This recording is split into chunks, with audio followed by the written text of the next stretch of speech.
So this is Pat. Pat is a 52-year-old female. She's concerned about the changes with aging.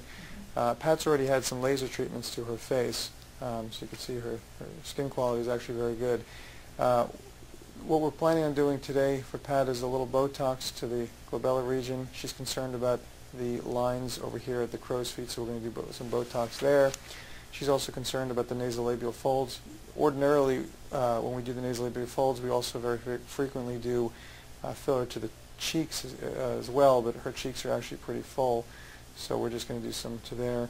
She's also got some downward angled commissures, which we're going to put some filler in there to bring it back up. We're also going to put some filler in her lips as well. The way we generally augment lips is to put filler on the inside along what's called the wet-dry border of the lips, which gives you a more natural outcome. Okay, so these are the areas where we're going to inject the Botox to the glabella, to the crow's feet there, they're marked off, and here's to the nasolabial folds. I gave Pat a dental block for her lips. While that's taking effect, I'm going to do the radius injections to the folds here. All the injectables, the radius and the Juvederm, all have lidocaine in them. So she's had some numbing medication on her cheeks for a little while. So a lot of people ask, how much does this hurt? It's pretty tolerable. It's pretty comfortable.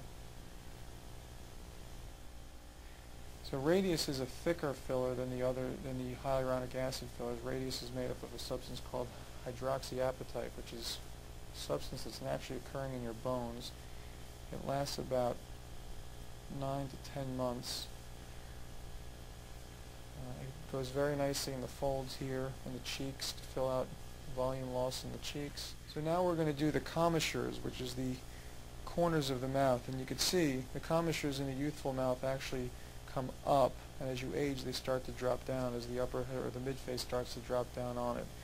So we're going to put a little Juvederm in there. Juvederm again is a hyaluronic acid filler, which is a thinner filler than the radius, and it goes very nicely as a support in the commissure.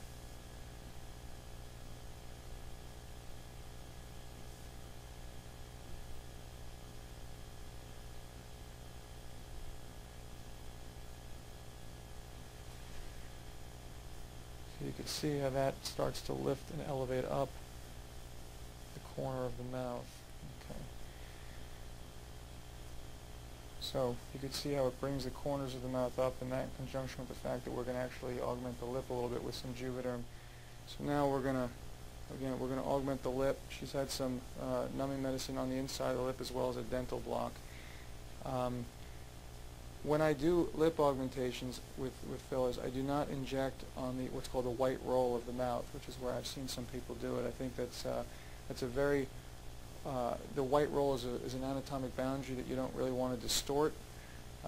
Anyone who's ever done cleft lip surgery knows how hard that is to recreate, and to distort it with a filler doesn't make much sense to me. And also putting a filler on the outside of the lip to me is kind of like putting a breast implant on the outside of the breast. That doesn't make much sense either. So the way I do this is I fill it on the inside along what's called the wet-dry border of the lip.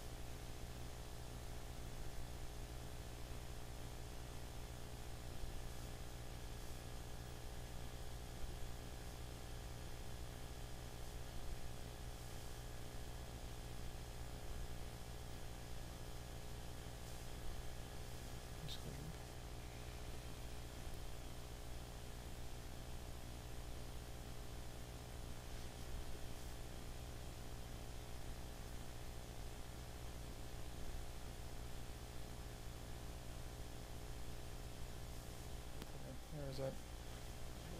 Yeah. So you could see, if you look here, it just, again, it's a very natural fullness to the lip, and the white roll, the outside border, is augmented. It's not distorted because the whole lip is augmented. So now we're just going to do the last part, which is the Botox to the crow's feet, the glabella, and the crow's feet on the other side. I tell everyone that the good thing about Botox is if you don't like it, it's going to go away in 3 months. The bad thing about Botox is if you like it, it's going to go away in 3 months. So it's, unfortunately, there's nothing that lasts any longer than that. And that's Pat's Botox injection.